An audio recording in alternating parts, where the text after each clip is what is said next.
Hi, this is John Tapp again. I'm going to do a short video about how to do a sequential analysis in the new MOOSES version 4. And I'm going to use Nina's Wiseling's data for this. She's helping me out to debug this. So, first thing you want to do is make sure your preferences are right for your code file. Make sure that's loaded. If it's the only study you're doing, that should be okay. It should stay loaded and should be loaded the next time you load it. Then I'm going to create an output file to put this sequential in. So I'm going to say browse create. And I'm in Nina's folder here, so I'm going to say sequential. You can name it whatever you like to name it. And you can see here that it says desktop Nina. Sequential is the file name. And for now, let's do a text file. And the next thing we need to do is pick the data that we're going to run for the analysis. And I have a folder here with data in it. And it's already in a data set, but if it wasn't, I could just drag it in there. But I think since it's already in a data set, I'm going to open the data set. But if it wasn't, you just drag it in there like that. But I'm going to say open file set, data set. And there is the demo that I made and the rely that I made with her coding scheme. Okay, just to be sure that it works, I'm just going to run a test read.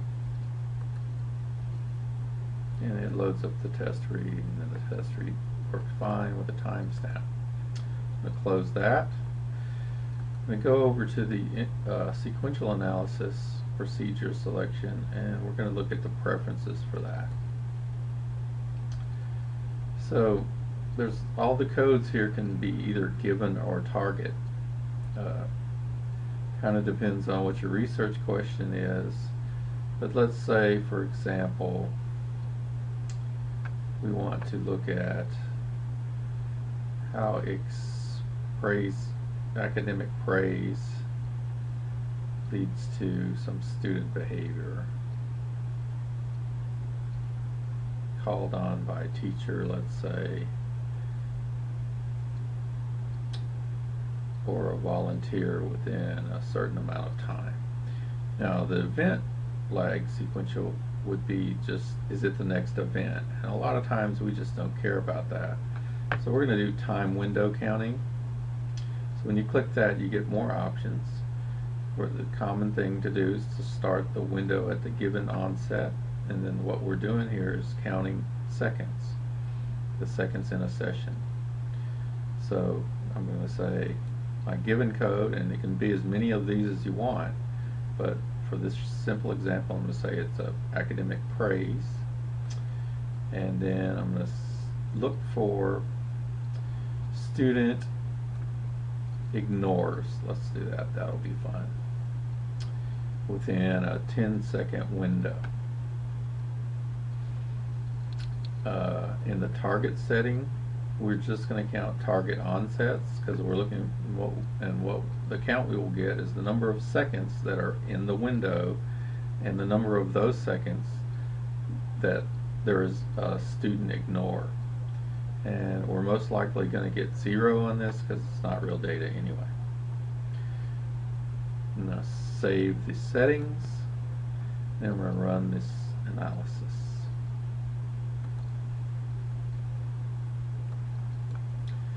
Okay, so like I said, we got nothing.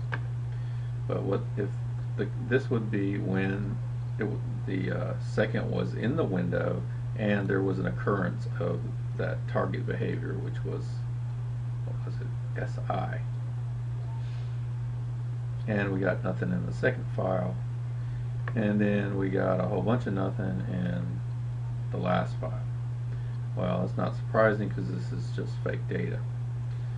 Another caveat on this is you may want to set it just to skip to pool and then look across a whole bunch of files. I'm going to clear the output file so we can see it easier, and click skip to pooled output. So then you could put several files in here and look for the sequential relationship across all of them and pool it up.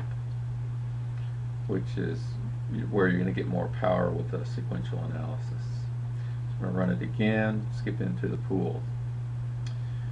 Okay, and again we got nothing. We got a lot of no, it's not in the window, and there isn't an SI. So if it's real data, you're going to hopefully get some numbers here.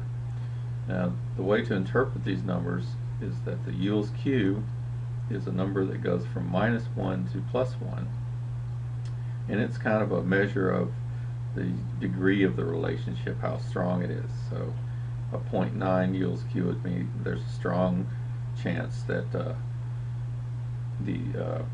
SIs are within the TA built windows. The Allison-Likert Z is a significance number on that. You can look that up in a Z table for if you want the significance level of it. Yeah, I think you want to like 1.76 to be significant at the 05 level, and you just look at any Z table to interpret that number. The other thing you can do is send this output to a spreadsheet. And you do that by clicking that it's a comma separated value right here, and that's pretty much all you have to do. And I'm going to run that run selected analysis. It's going to run it into Excel.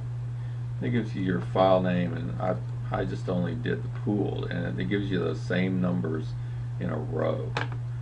Just for the sake of argument, let's not skip to pooled.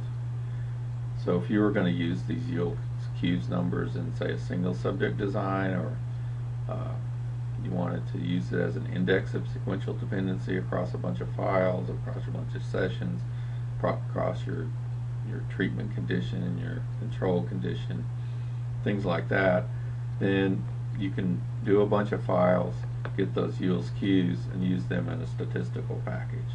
But I'm going to run that just to a spreadsheet to show you how it does more than one. And it just added on to the end. Should have cleared the output file first. But you can see, I'm just going to double click so you can see the file name, the header, and then it did the pooled again. No, it didn't. Well, that could be a bug, but that's the idea. Then you'd have all these Yule's Q's that you could use in a statistical program or something like that, or a plot, or if you're doing single subject, you could plot them as a sequential dependency index. And again, you can pick a lot of those categories, and it treats them as their one code, and those windows get set up for any of them.